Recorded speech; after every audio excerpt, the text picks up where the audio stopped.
આપણી જમીન બંજર પડી છે, એનો પીએચ પણ હાલ બહુ ઊંચો થયો છે 7 ઉપર, એટલે આપણું ઉત્પાદન ઘટતું, આપણો ખર્ચો વધી ગયો એટલે આપણને પાવે ખેતી પાવે નથી. આજ પ્રાકૃતિક ખેતી લોકો કરી રહ્યા છે, એટલે આપણે પણ એમાં હવે જોડે જવાનું છે અને કરવાનું છે. એક ગાય રાખશો તો પ્રાકૃતિક ખેતી આરોગ્ય થશે.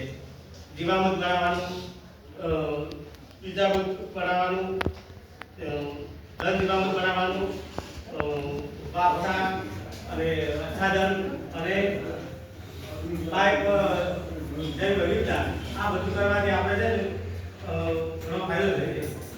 અત્યારે આ બીમારી કેટલી આવી છે, બીમારી આવનારા દિવસોની અંદર તો તમે હાલ ફૂગનો પ્રશ્ન વધારે છે. અત્યારે લોકો ફૂગનો પ્રશ્ન ઘણો ચાલે, એટલે આ આપણા જે જમીનનું શુદ્ધ તત્વ, પોષક તત્વોની પ્રક્રિયા જશે ને તો ફૂગનો પ્રશ્ન હળવો થશે.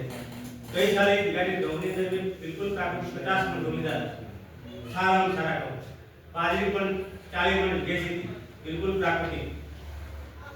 એટલે આપણે હવે આ છે ને આપણે ઘણી કેટેગરી લીધી, ઘણા આ સરકાર શું કામ કરી છે, આપણા રાજ્યપાલ, આપણા વડાપ્રધાન પણ આપણે ગાયને નિભાવના આપણે પૈસા મળે છે, સરકાર બધું કરી છે.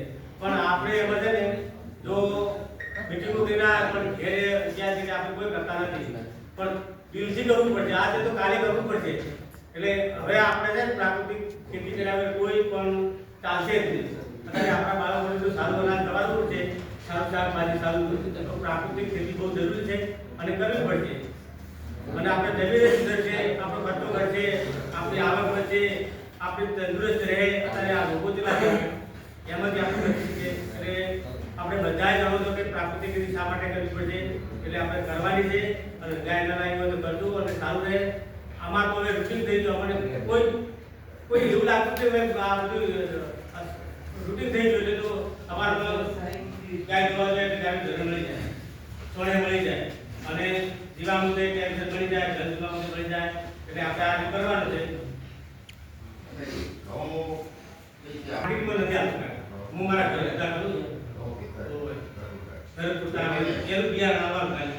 50 મણ ઘઉંમાંથી 75 કિલો તમારા સચિન બીજા બધા તમારે વિશ્વનું બિયારણ આપવું પડશે. તો વિશ્વનું બિયારણ ગમ આપી એ સસોના ભાવે આપી બોલો આપણે જ કરવાનું છે. આપણે કરશે આપણા સચિન ભાઈ ના આપણે તે ખબર છે. હવે આ વખતે કેટલું થાય કારણ કે આપણે ઓલો ભેગા આવવાનો છે 75 નો, એટલે એને સસોના ભાવે જ બિયારણ આપવું પ્રાકૃતિક ખેતી બોલો ખેડૂતોને મદદ તો કરવી પડે. કોઈ ખર્ચો નથી આપણે જો સાહેબ કે 800 રૂપિયા તમારે આપી બિયારણ આપવું છે તો આપણે આ સસોના ભાવે જ આપીશું અને વાવેતર આ 75